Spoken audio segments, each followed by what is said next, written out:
AI tools இந்த உலகத்தில் வந்து பார்த்திங்கன்னா எக்கச்சக்கமாக இருக்குது. அது கிட்டத்தட்ட 10,000 இருக்குது அப்படின்னு சொல்கிறாங்க.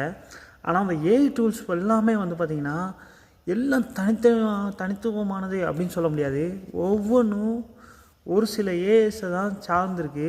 உதாரணத்துக்கு பார்த்திங்கன்னா சாட்ஜிபிடியை சார்ந்து பல டூல்ஸ் இருக்குது, ஜெமினை சார்ந்து பல டூல்ஸ் இருக்குது, டீப்சீக்கை சார்ந்து பல டூல்ஸ் இருக்குது.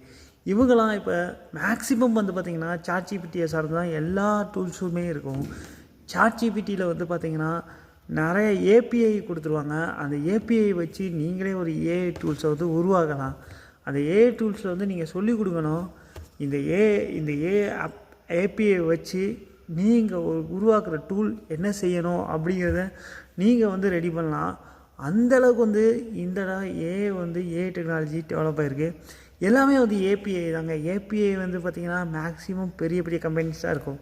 உதாரணத்துக்கு பார்த்திங்கன்னா மெட்டா ஏஐ, கூகுள் ஏஐனா ஜெமினை, அப்புறம் வந்து பார்த்திங்கன்னா சாட்ஜிபிடி, டீப்சீக், அப்புறம் வந்து பார்த்திங்கன்னா இதிலே வந்து இருக்குது என்விடியா இருக்குது, ஃபேம் ஏஐ இருக்குது, ஐபிஎம் இருக்குது, H2O ஏபிஐ இருக்குது. அப்புறம் வந்து பார்த்திங்கன்னா அமேசான்லேயே ஏஐ வச்சுருக்காங்க. இந்த மாதிரி சில ஏஐஸ் தான் வந்து பார்த்திங்கன்னா முக்கியமாக தனித்துவமாக இருக்குது. அதை வச்சு தான் பல அப்ளிகேஷன்ஸ் வந்து டெவலப் பண்ணியிருக்காங்க.